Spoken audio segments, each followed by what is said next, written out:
Hello and welcome. So our working language will be English, as we have non-Armenian attendees also. And my name is Vahram, and we are going to talk about parallel architectures and parallel programming. So this is one of the kind of very modern and at the same time kind of ancient topics, like parallel architectures are there for many decades, and from one point of view, but from the other, we still don't really know how to do it. I mean, we are still creating some new approaches to parallel computing, to parallel architectures, and thinking about how could we create even better parallel programs. So, do we have programmers here? Okay, using any parallel technology or anything doing in parallel? Only in practice. Sorry? Only in practice. In practice? Okay. Multiprocessing. Okay. So I think we all know that our phones have CPUs in them, right? There are CPUs, and we probably know that the CPU has cores. So do you know how many cores your phones have? 4? 4? I don't know exactly. Okay, any guesses? Like, is it 1 or is it 2? 8 or 4? 8. Yeah, okay, so we usually will see that there are CPUs and they have 4 or 8 or maybe sometimes 16, right? Cores. So what does this number tell us about?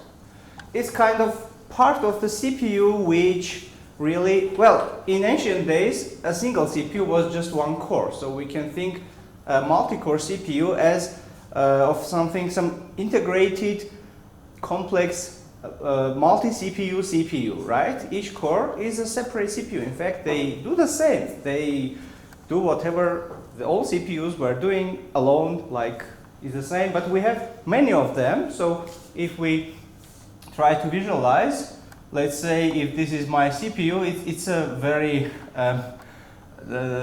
not precise some kind of diagram, because it's not really like this, but let's say if this is my CPU, then I have cores in it, and each core itself is kind of another CPU that could do whatever a CPU is supposed to be doing. So, well, in fact, CPUs, it's the central processing unit, so it is processing data, or to be more precise, CPU is doing computations, right? It's not about, I don't know, flying to space or something like that. It's just doing calculations, computations, it's adding numbers, it's multiplication, it's shifting data, moving data around, and stuff like that. So CPU can be considered as electronic hardware which does computation or calculations.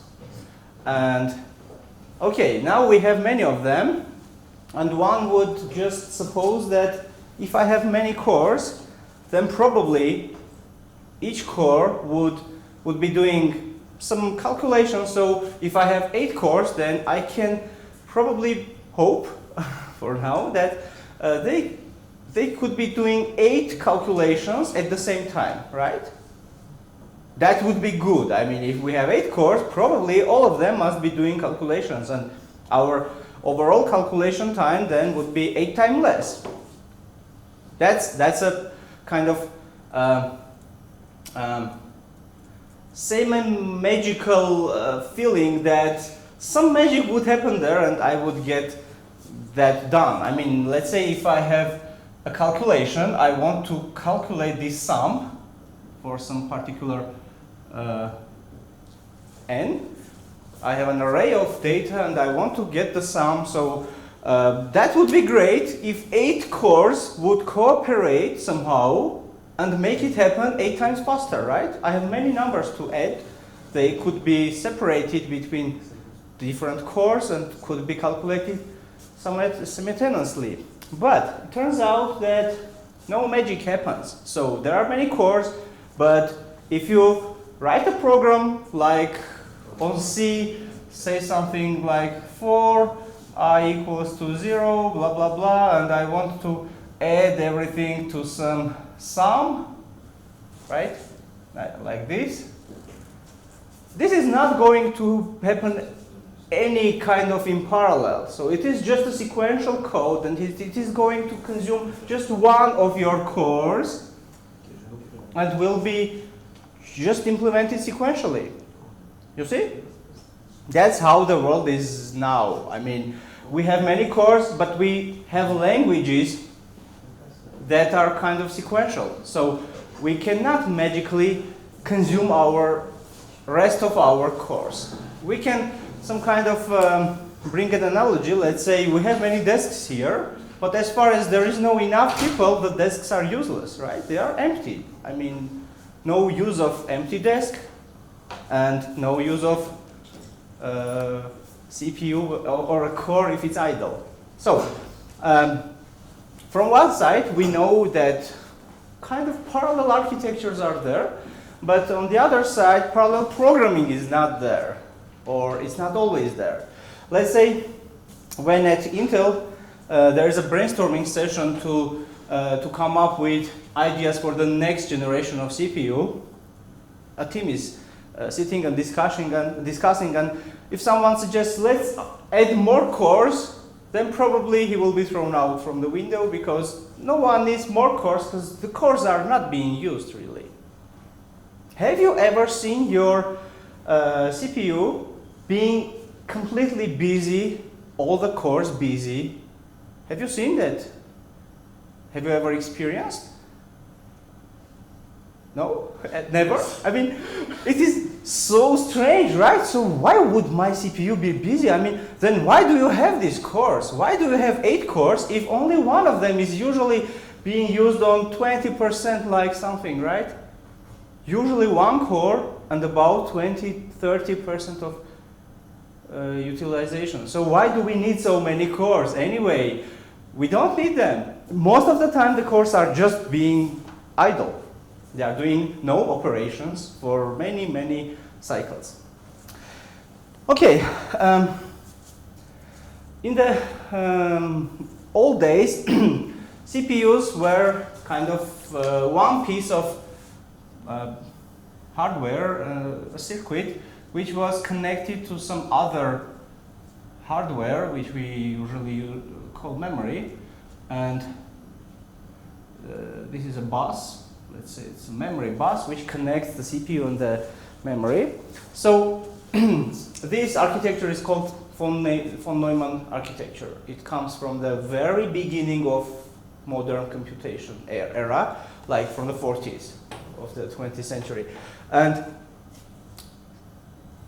even nowadays, when we have many cores, right? We have cores here, let's say 16 of them, but they are still using the same memory with some kind of same memory bus. Yeah, it could be a double memory bus, but not 8 or 16 bus, separate bus for each core. So we don't have that. We have this bottleneck still. Are you agree? Is it okay? Is it what you know about CPUs, right, and memory, or don't you?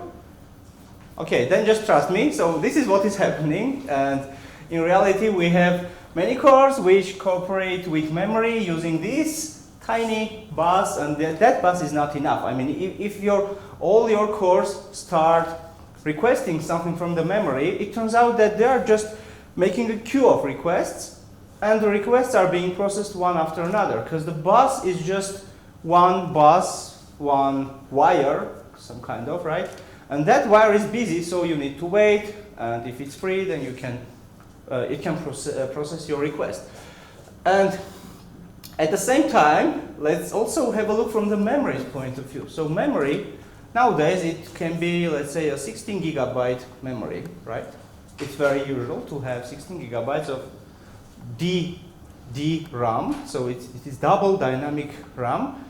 And well, when the CPU core requests for some part of the memory, the rest of the memory is just doing nothing. I mean, if you think about each cell, there are billions of cells, and most of the cells are just doing nothing most of the time. Do you agree?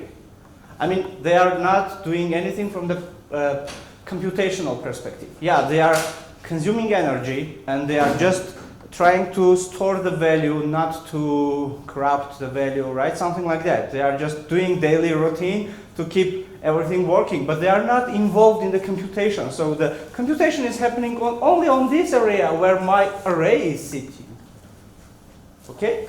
And the rest of the memory is just doing nothing, consuming energy and doing nothing. So we have many cores, most of them are doing nothing, and we have many cells, again, doing nothing. That's the background. I mean, I want to start on this layer, on this foundation, that we have the potential and some bottleneck and some lack of parallelism in our programs, and putting everything together, we come up with a situation that we pay for hardware, and most of the time the hardware is doing nothing. Our calculation, our computational hardware is doing nothing. Is it okay? I mean, yeah, there are two aspects. First of all, do you agree that it's more or less like that? Because we usually don't see our CPU being really busy, and we for sure know that most of our memory is just sitting around and not being consumed at any particular time. I mean, you cannot consume the whole memory because you need to request a particular piece of it, and that's it. Or you write to some particular block, and that's where the processing is happening. Most of the memory is doing nothing. So from one point of view, it's kind of parallel, but as an end user, kind of the user of my computer, I don't gain much from that parallelism. And I don't even really see the parallelism. I mean, of course, there is some kind of situation where, let's say, you have many processes running. Yeah, they are more or less using your cores. If you have many processes really running, I mean, really doing something, not just displaying some site for you or playing music. I mean, it's not enough. Your CPU can do much more than just displaying some site contents, right? I mean, even just displaying something doesn't involve your CPU in it. So it's not about computations. Your CPU is the computer. It computes. So when the site is already generated, the rendering process itself doesn't involve your CPU cores anymore. And what we, but let's say if I'm a programmer, and let's say, do you use Make to build your code, your project? Make. Do you know Make? Yes. Okay, so there is Make, and you can run Make using -J and put some value here. It means that I want to run Make for 8 parallel whatever sessions. And in this case, Make will spawn 8 processes probably, and try to break down your project into independent parts, 8 of them, and try to run 8 compilers at the same time. In that case, your cores are really going to be busy. And the compilation in this case, compilation is also a computation.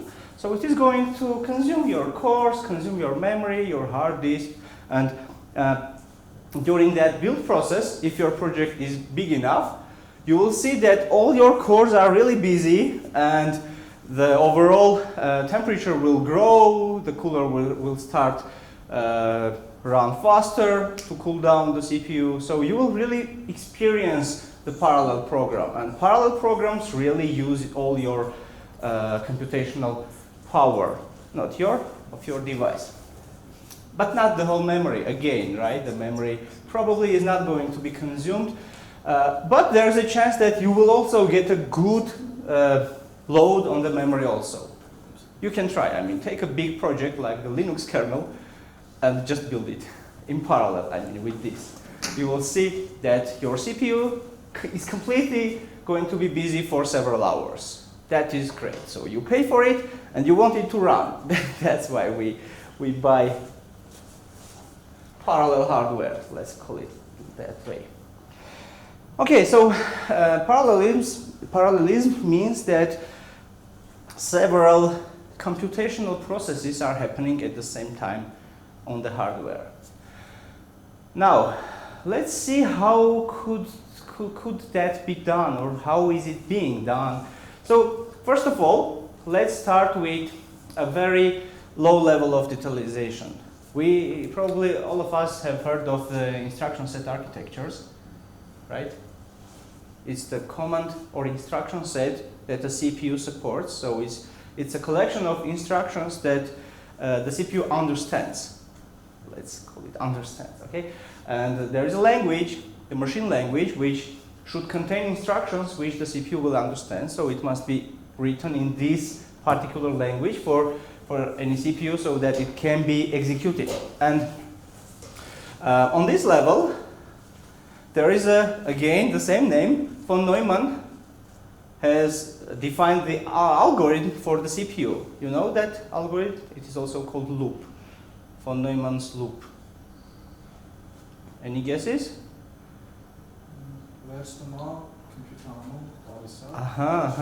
Okay, the loop can be simplified to several steps, like the CPU fetches the instruction from the memory, then decodes to understand what exactly should be done, right? To understand the operation, its parameters, executes. We can, it's the simplified version. So the full list contains 7 steps, and there can be some memory access, like to store the result, right? Probably there can be some memory step, and there can be the need to get to the next command. So next instruction. That can be the next instruction that comes right after the current one, or that can be another instruction if our instruction was something like jump. You know any assembly language or, okay, so in x86 there is a jump instruction which instructs the CPU just to jump to another address.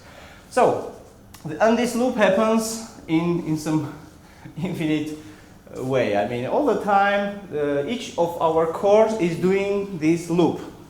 And obviously it means that the core takes the first command, processes it, and the second command is being processed, etc. So, in the very beginning of this computational boom, like in the 70s already, it was clear that it is too slow.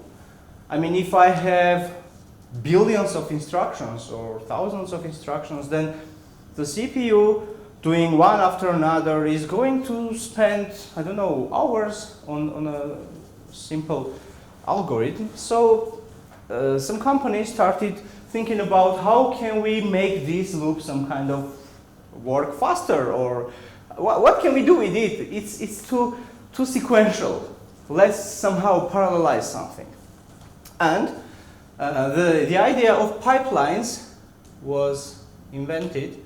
So a pipeline, you know the term pipeline? Postkagic. So a pipeline is the following.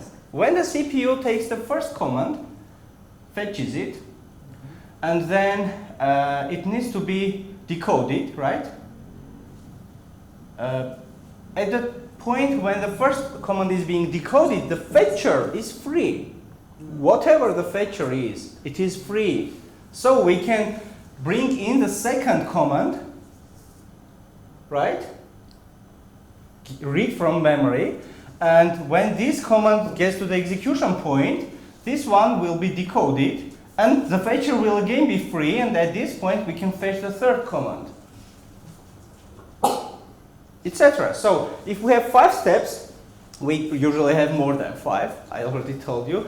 And in modern CPUs, these phases can be even up to 15 or even more. So they have somehow broken down the execution of a single instruction into many, many steps. And in this situation, it turns out that if we have several lines, pipelines, right? Or, yeah, in fact, it's just a single pipeline. So on this pipeline, we will see that, well, let's say at this moment of time, we have 3 instructions being processed, more or less parallelly, right? So they are not sequential anymore, because if this is a particular point in time, then I can really see 3 instructions being at some stages of their implementation. At different stages, okay, but still, they are being processed in parallel. And here we have parallel processing. It's not something cool, something, I mean, it doesn't make any, the whole program to run 5 times faster or something like that, but still we gain some parallelism. But still, we have also problems. Let's say, yeah, let's take this loop. So here is my code, right? This loop is going to be translated into some machine code, and on that machine language, there must be a check, right? There is a condition here, and if I gets more or equal to n, we need to break this loop. And let's have a look from the CPU's point of view. So if we have this pipeline, it means that the CPU has loaded the next commands. And what if, sorry, instructions. What if the CPU loads the instruction that comes after 4 and starts this execution? Meanwhile, we should get back to the beginning, right? So it's a loop. We need to repeat the same operation for several times and then get to the next instruction. What if the third one here was the instruction after the loop? But it shouldn't be executed, right? We are not sure about this. Because if this one is a jump instruction telling the CPU to get back to the previous one, then the third one shouldn't be loaded or decoded or whatever. Okay, this situation is called branching. So branching means when you have instructions and there is some branch instruction or jump instruction, then it will cause the CPU to go to some other instruction, not the next one.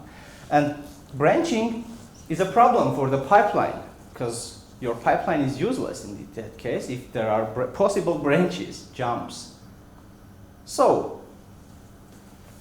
let's create someone who will help to predict, okay, predict if this instruction, which is probably a comparison instruction, this one, is going to return true or false. Predict, not to calculate, because the CPU is busy. We cannot pre-calculate, we can predict. Let's create a branch predictor that will predict whether we are going to make the jump or we are going to just move to the next command. Sounds magical, right? Prediction. Is it even scientific? Can we create a predictor? Is it going to use some ball of glass to predict or what? So, I mean, is it really scientific? Yes? Yeah, maybe we can use the data. What kind of data? What kind of data? Previous data that we gained from this. Ah, okay. What did we get? What do we have? What can we base our calculations or predictions on? I don't know. I'm talking about what. You mean previous execution, probably, Yes. right? Because we don't have any other data. We have the code, and it is being executed. Okay, let's say our branch predictor can just remember that last time you get to this instruction, real branch happened. Sorry, not this. In this time, it's a loop, right? We got back to the beginning. So the branch predictor can store this information, and next time we get to this branch command, it's a conditional branch, right? Branch if it is less than n. So it's a conditional branch. So the predictor can say, I can totally recall that last time we did that branching. So we got back to this instruction. It's not a prediction, you see. It's kind of, yeah, you are right. That's what is really being done. So it's not about the future. It's about past. In past, the predictor knows that in the past you made this kind of jump. So next time we get to this command, it says probably you are going to jump again. Probably. I don't know why, because last time you did it. Maybe this time also. And that's how it happens, more or less. So for the next iteration, we are going to be quite confident that the third command shouldn't be taken this one, but we will start from the beginning of the loop. So this command is going to be loaded from the beginning. And the pipeline will be more or less useful, unless we get a wrong prediction. So if the prediction is correct, then the pipeline can be loaded correctly, and it can bring us this kind of parallelism. Yeah, the branch predictors are now a little bit smarter, but they are not really doing predictions. They are doing analysis of the previous executions and trying to not to make too many wrong predictions, let's say it this way. Because if the prediction was wrong and we got to this point, we got the result of the comparison and we know that it's false, then we are going to execute the next command, right? And it is not in the pipeline, so the pipeline is being just cleared out and we start from the beginning. So anytime a wrong prediction happens, the pipeline is useless. I mean, we remove everything and start from scratch. Okay, so the pipeline is good with the branch predictor and branch prediction. Okay, and we need to have a good branch predictor, and we also need to stress out that this is done in hardware. This is not a command or a program or whatever. The branch predictor, as long as the pipeline, they are just implemented in the hardware. It's part of the CPU. It's not a software. Okay? And the CPU got more complicated. And if it was like this, then now it is like this. I mean, the size has grown because we need to create more, we need to put more transistors, we need to add wires. It is hardware, okay? The branch prediction and pipelining is implemented in hardware. We need to add more registers because on these steps we need to save the result. So we need registers to store the temporary results, etc. So the hardware got extremely complicated just to make this little parallelism. But I think that worth, I mean, that the speed that we could gain worth the price, right? In fact, the price we have paid and the complicated hardware we get at the end, it's okay. I mean, the world is okay with that. That was the case in 80s maybe, or end of 70s, 80s, or maybe I'm wrong about the date, but it was in a very distant year, something, 40 years ago. Okay, now we have the pipeline and it makes things a little bit to happen a little bit faster. But let's say I have a very simple instruction. I have an instruction to add a couple of registers, and this instruction would take one cycle to be executed if there are no pipelines. So there are two numbers stored in the registers, and the CPU will just take them, add them, and put the result back to this one, let's say. And now we have pipelines. This means that this instruction is going to be broken down into several phases, and on each tick, on each cycle, the CPU is going to do one step here. And it means that one single instruction is going to take, let's say, 5 steps to get executed. Is it really fast? I mean, this instruction would take 1 cycle, now it takes 5 cycles. Did we get any performance? Did we gain something? Turns out that there are 2 parameters. So first of all, we still have the parallelism, right? We see that there are several instructions being executed. So we should gain something, but we also lose something. So there are 2 parameters. One is the latency, and the second is the throughput. Maybe this true. No, there are some. There should be a GH here, right? The latency is. It got more, okay? The first instruction that is going to be executed is at least 5, right? We cannot get an instruction earlier than 5 cycles. The latency got much, so we have 5 instead of 1.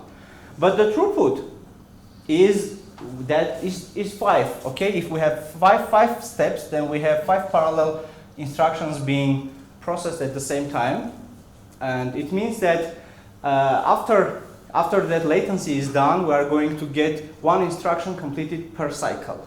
Because here they are just one after another, right? And the first one is done, and the second is going to be done in the next cycle. So we got the parallelism, and we have 5 of them being executed, but it's not something extraordinary because we have the branch prediction problem, and it can really break the whole magic that is going to happen here.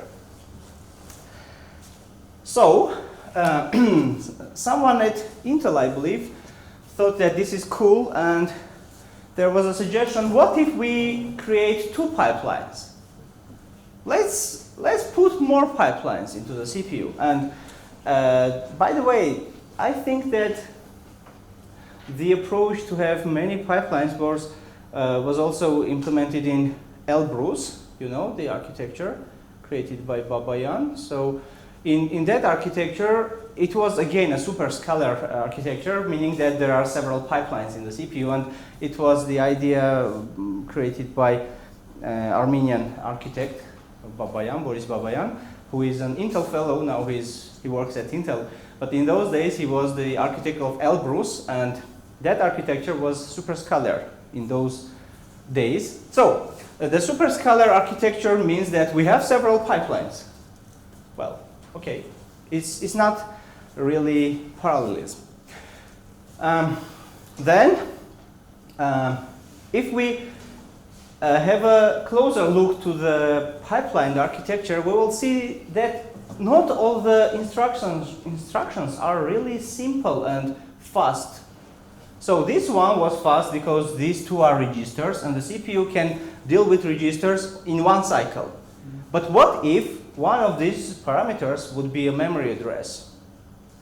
So we have a CPU and we have the memory, and they are far away one from another, and it is too slow. I mean, for a CPU, the memory is really slow. I mean, it is physically slow, and it is far away, and we have the bus in the middle because this is another piece of hardware, and it has a controller. We need to deal with many details, the memory controller, bus controller, and the memory latency itself, and many other parameters are bringing to the situation when a single memory reference can take about 200 or even more, hundreds of cycles.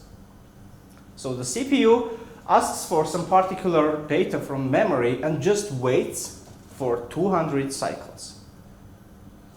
You see, we have 1 cycle, and then we have 5 or 300 or 200 cycles. So it's extremely slow, and if some of these commands have that memory reference, it means that your pipeline is just going to stop.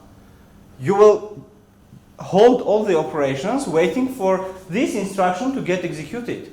And it is going to take 200 cycles. So memory goes, but nothing is happening in the CPU. But what if I have some commands that, some of my commands really depend on this one, but others really don't depend. So we have 2 kind of commands. And what if I could bring some of my commands, instructions that are not really depending on this particular whatever happening now? What if I can bring them to some earlier time? I mean, let's say I have several instructions and I know that this one is going to read some data from memory. What if I could somehow make it come to some earlier point of execution? I mean, do it earlier or initiate it earlier, because it is going to wait, right? Okay, let's initiate the memory reference and just wait for it, but not blocked. Wait, not being blocked. So we can start implementing other instructions while we are waiting for the data. So here we come to some idea of out of order execution. I can bring some instructions to some earlier time and start their execution, knowing that it is going to take long, so we are just going to be stalled later, and I want to manage that somehow. But what if I bring some wrong command and it breaks the others? So we still need to somehow keep the track of the order, and we need to manage it, and everything is going to happen in the hardware. So it is again a hardware, right?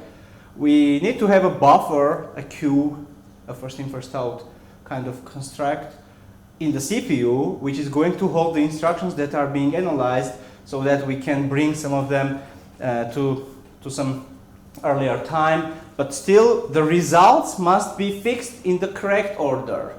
All my instructions have an order, right? And this order is the logic, the algorithm of my program. And it cannot be broken. You cannot just scramble them around and get the same results. So we need really to take care about the order. But at the same time, we want to have an out-of-order execution, because some commands are just very slow. We can start them earlier. Okay? And it is also making the overall CPU more complicated, so it could get even bigger and yeah, and hard to implement, and expensive and power consuming, etc., etc. So CPUs are going to be bigger and faster, more or less faster. Okay? Because yeah, we want many things to happen in parallel without blockings, without stalls. So that's the idea, and I'm not getting into the details, so it's just an overview of parallel architectures. You can have a complete course on this from MIT or whatever university. I think you better to take some, but this is an overview. So having the out-of-order execution makes things even more complicated but faster, and also there is a good term. It is called speculative execution. It means that It means that you execute some instructions but store the results in different locations, not in the real register, but a shadow register, a copy.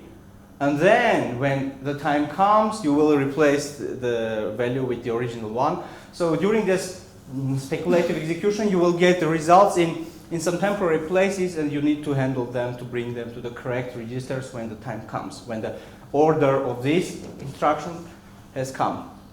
Yeah, it is really complicated, I know, but it is what is happening in the CPU to make it more or less parallel. We didn't talk about caches. It's not about parallelism, but it is another technique to make things faster. Caches and prefetcher and stuff like that. So there are even more topics that are there for the performance, but it's not about parallelism. Okay, now when we have this part, the pipeline, branch predictor, out-of-order execution, the speculative execution, we can think that now some instructions are really being processed in parallel. So we have some kind of internal parallelism. We didn't do, I mean the programmer didn't make any effort, right, to make anything look like parallel or, I mean anything. Even the compiler has to do nothing with your code as soon as the CPU will internally handle the pipelining, execution, and all this magic, out of order execution, etc. So that magic is happening in the CPU, and it is not visible. I mean, it's not in our control. We cannot change anything there. We know nothing about it except of some documentation or some videos from Intel that is happening. Okay? We have no control on it, on software level at least.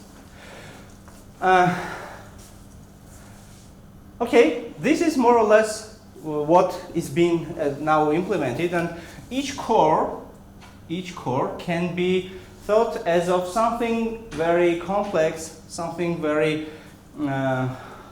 complicated in terms of processes happening in it, but the purpose is to get more of your instructions executed at the same time, more or less, okay? We see that here we have several instructions being executed. That's what we gain.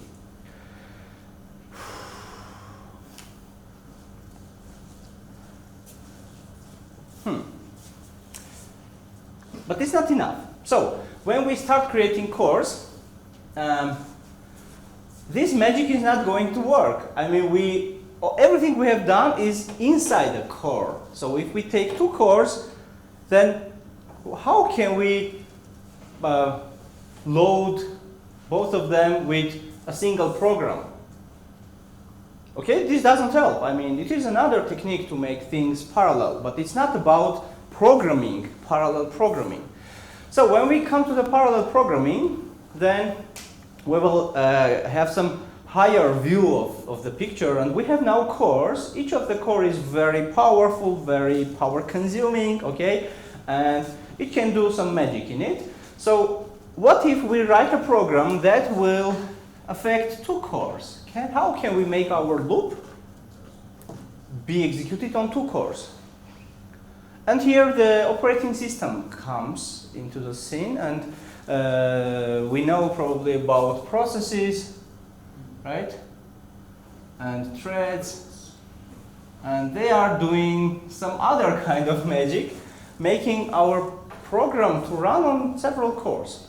So for that, we need to put some effort into the programming. We need to break our loop into two sub-loops somehow, create two threads, and each of the threads is going to execute part of our loop, and hopefully the operating system is going to use multiple cores to execute these threads.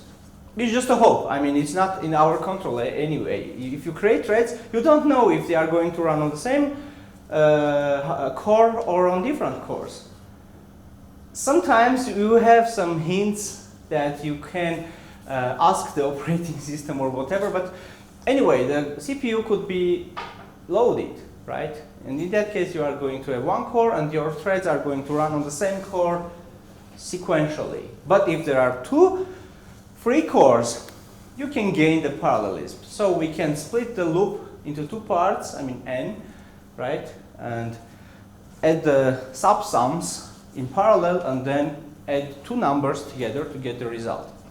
So in that case, we hope, I mean, if we divide our loop to m pieces, then we would expect that the time will be something like t divided to m, but it's just a very optimistic hope, and it is unreachable.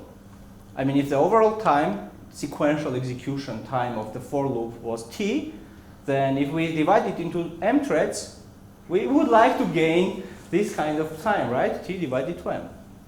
Okay? Do you understand? Yeah, but it's unreachable, because when you create a thread, you add some overhead. You make a system call, or also we need to synchronize the threads, because at the very end they have two sub-sums, and they need to add them together. So we need to synchronize them somehow, not to break anything, and to have. Okay, so we have some additional tasks to complete in order to get that parallelism. But we can expect some performance boost, okay, when we do that.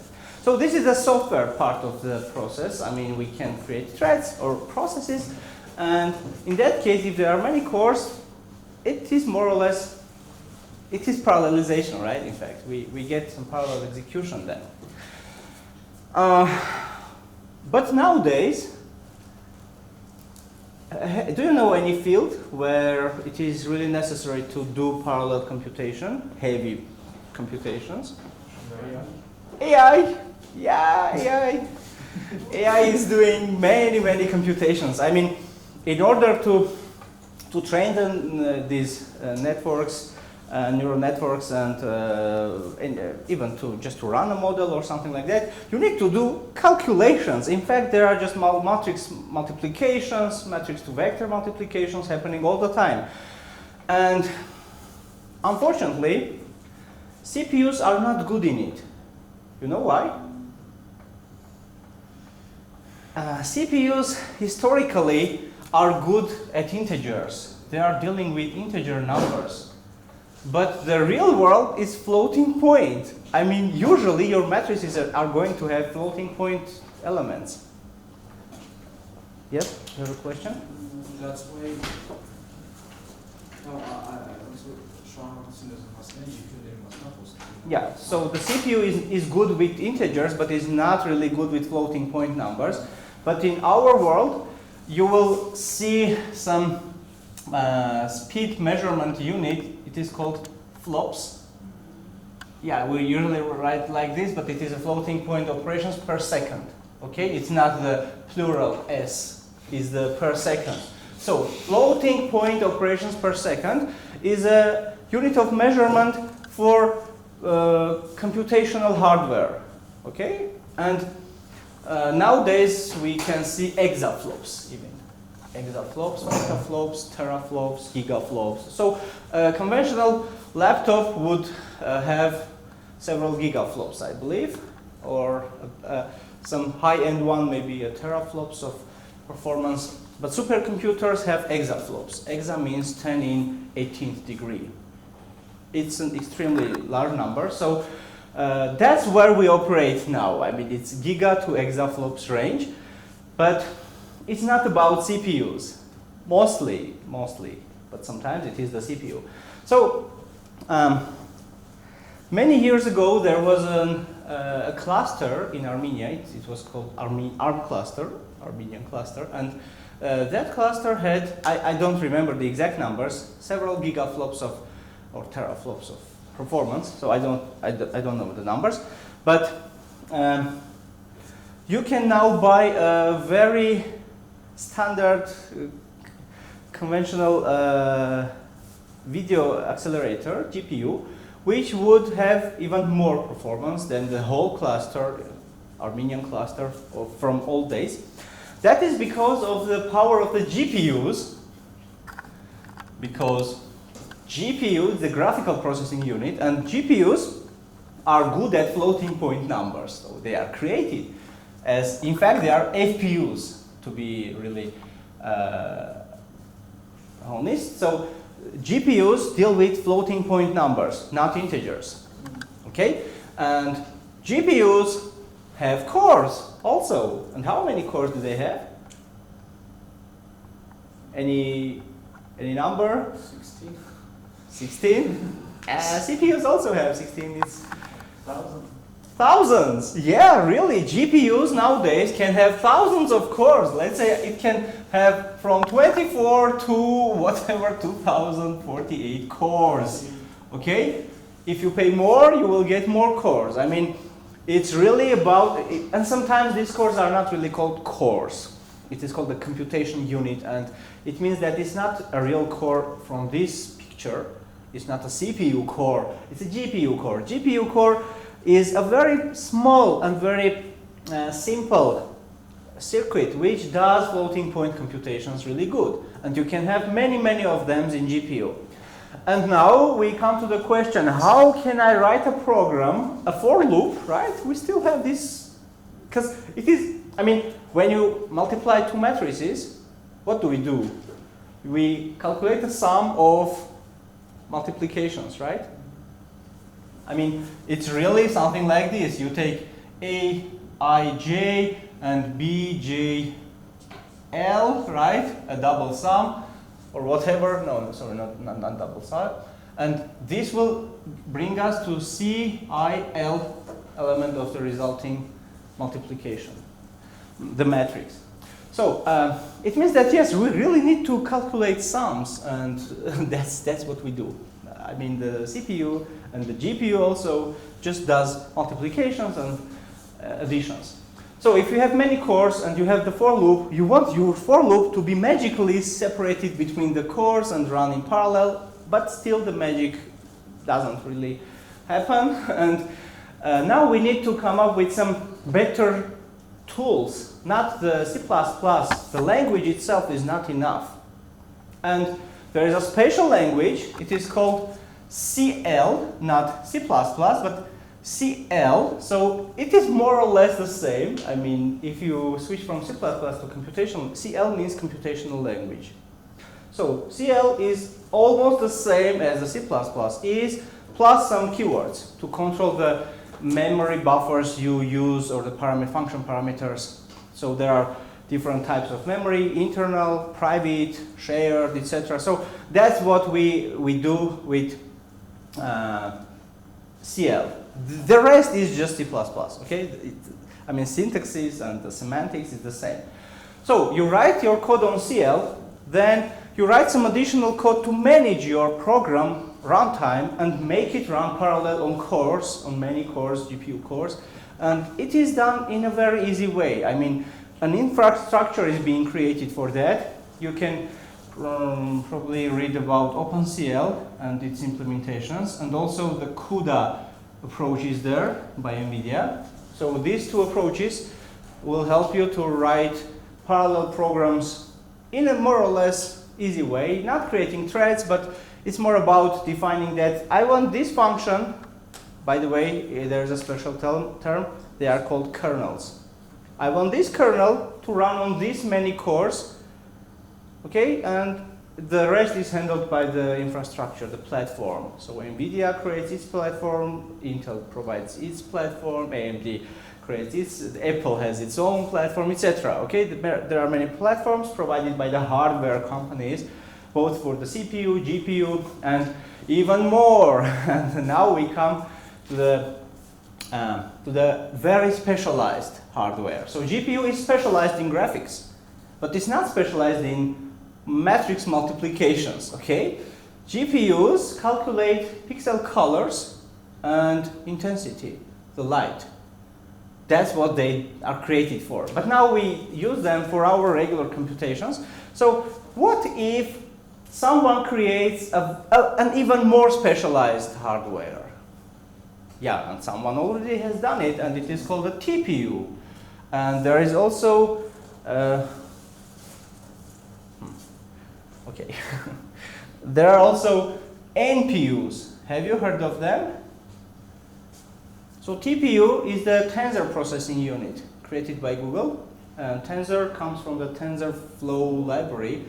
And tensor itself is a mathematical term. So tensor, matrix, and vectors, they are all from mathematics. And NPU means neural processing unit, which is more or less the same idea.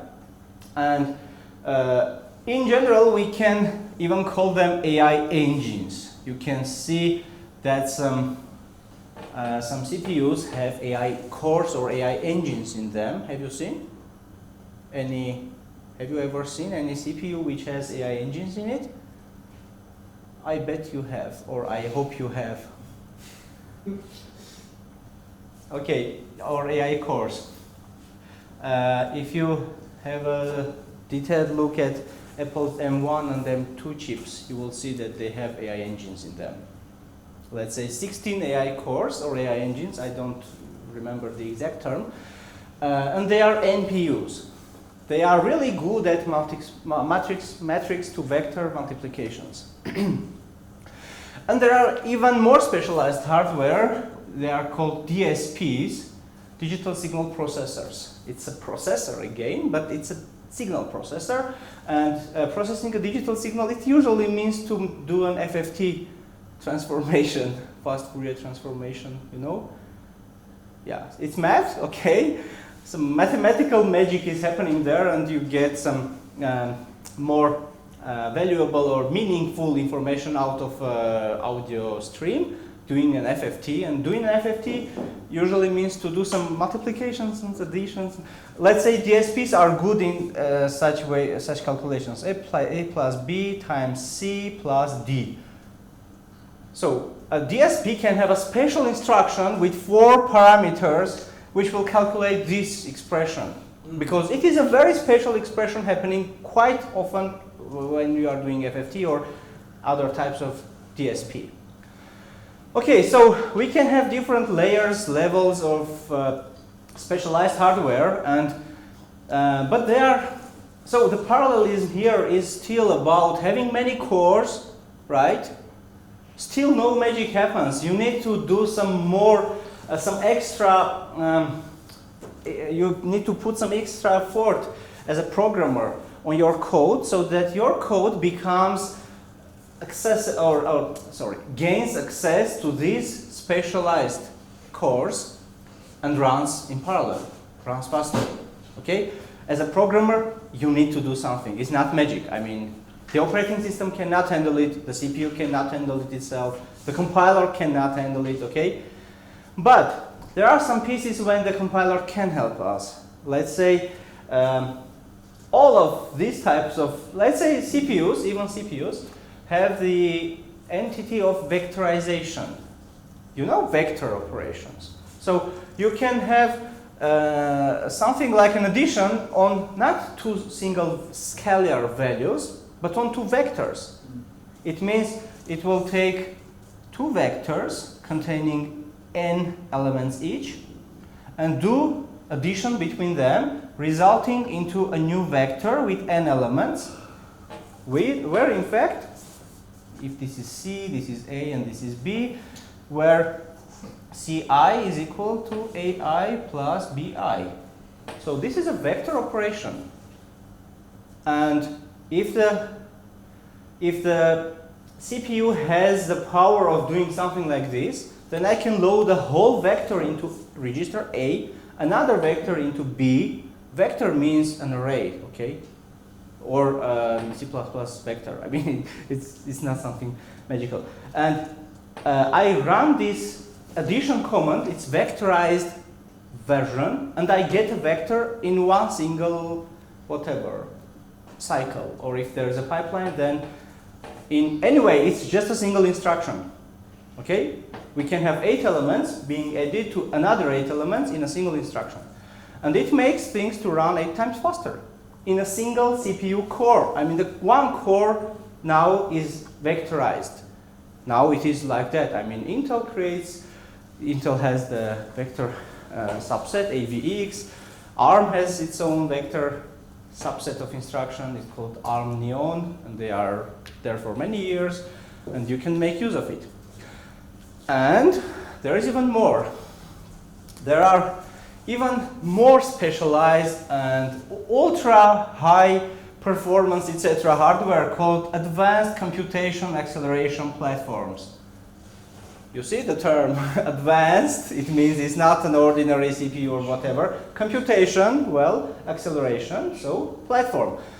As an example, you can check Versal by Xilinx. So now Xilinx is acquired by AMD, so Versal by AMD. And it is an advanced computation acceleration platform, meaning that it is a single chip which contains 2 CPU cores, 1 FPGA, 400 NPUs, I mean AI cores, and 2,000 of DSPs in a single chip. Chip, not a board, a chip. A single chip contains several thousands of cores, DSPs, NPUs, CPUs, and FPGA. We didn't talk about FPGA much, but it is still there. And you are just limited by your imagination on what kind of parallelism you can get on such a hardware where you have 2,000 of DSPs and stuff like that. So you can use that chip in many, many areas, and you will get a real parallel execution when you have some good support an infrastructure which will help you to put different pieces of your program on the different cores or different types of cores on that platform. Yeah, and of course there must be a very smart compiler to do the vectorization for you. That is done by the compiler, usually.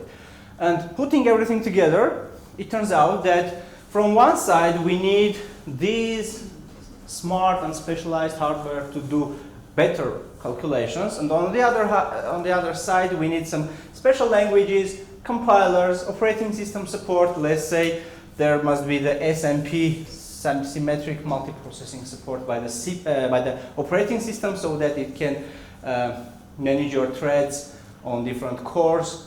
And putting all these solutions, hardware and software solutions together, yeah, and also the compiler, the vectorizer, right? There must be a vectorizer. So it's a compiler which does the vectorization. And if you have all of them together, and also the knowledge of how to parallelize my algorithm, that's another kind of knowledge, okay? That's a different knowledge, okay? Parallel programming. So if you know everything, then you can outperform. I mean, you can really create programs that can gain all the benefits of parallel hardwares and give power to the end user, right? There is an end user starving for power and performance. Okay, if you have any questions, we can discuss after the session. I'm still here. We are out of time. Thank you.